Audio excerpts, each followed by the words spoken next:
네, 오늘 증시 마감 시황 알아보겠습니다. 증권팀 오상혁 기자 나와 있습니다. 네, 코스피가 외국인 매도세에 1910선 초반까지 밀렸네요. 자세한 시황 전해주시죠.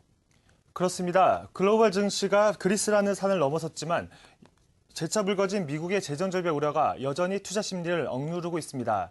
오늘 코스피 지수는 어제보다 12.42포인트, 0.65% 내린 1912.78의 거래를 마감했습니다. 외국인이 이틀째 팔자를 외치며 2,648억 원을 순매도하면서 지수 하락을 부추겼습니다. 이 중 대형주에서만 2,684억 원 매도 우위로 매도 물량의 대부분이 대형주에 집중됐습니다. 반면 지난 8일간 차익 실현에 나섰던 개인은 740억 원을 순매수했고 기관도 5거래일째 순매수로 1,666억 원을 사들였습니다. 외국인의 매도세의 상당 부분은 프로그램 매매에서 이뤄졌는데요.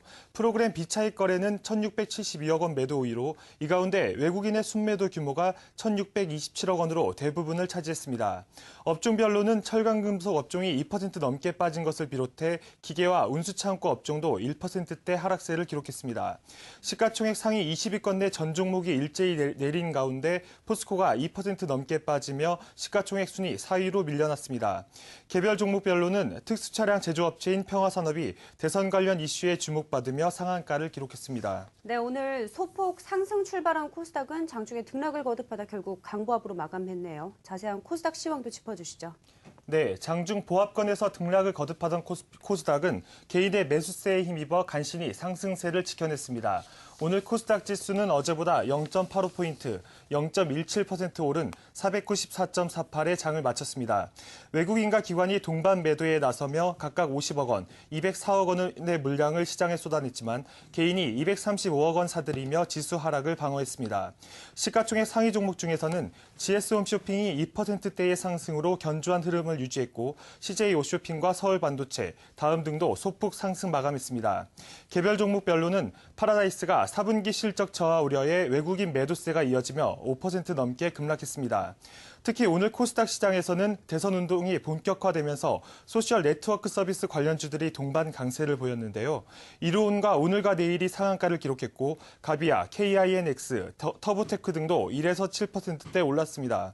증시 전문가들은 그리스 지원안 승인으로 투자 심리는 안정될 수 있지만 재정절벽 우려로 박스권을 뚫고 나가기는 어려울 것으로 내다봤습니다. 따라서 당분간은 일부 업종과 종목을 중심으로 한 차별화 현상이 지속될 것으로 전망했습니다. 중국 경기가 회복의 초입 단계에 들어섰지만 증시는 힘을 쓰지 못하는 모습입니다. 오늘 중국 상하이 종합지수는 1973.52로 마감하면서 이틀째 2,000선을 밑돌았습니다. 조현 기자가 보도합니다. 중국 증시와 경기 지표 사이의 디커플링 국면이 지속되고 있습니다.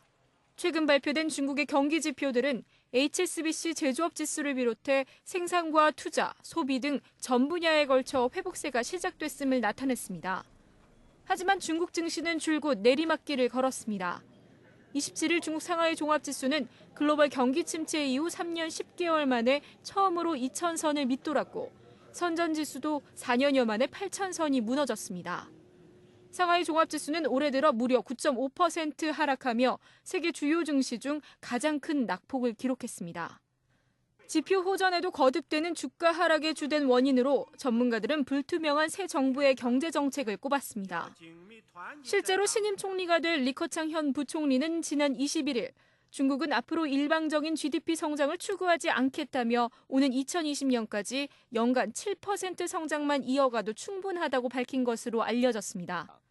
여기다 다음 달 열릴 중앙경제공작회의에서 중국의 내년 경제성장률 목표를 올해와 같은 7.5%로 잡을 것이란 전망도 제기됐습니다. 중국의 새 정부가 현재 이상의 경제성장을 위해 추가 경기부양책을 내놓기보다는 경제 구조 개혁에 집중하겠다는 뜻을 표명한 것으로 분석됩니다. 잇따른 경기지표 호조로 자신감을 얻은 시진핑 체제. 하지만 좀처럼 투자 심리는 되살아나지 못하고 있습니다. 한국경제TV 조연입니다. 지금까지 오늘의 증시 관련 소식 전해드렸습니다.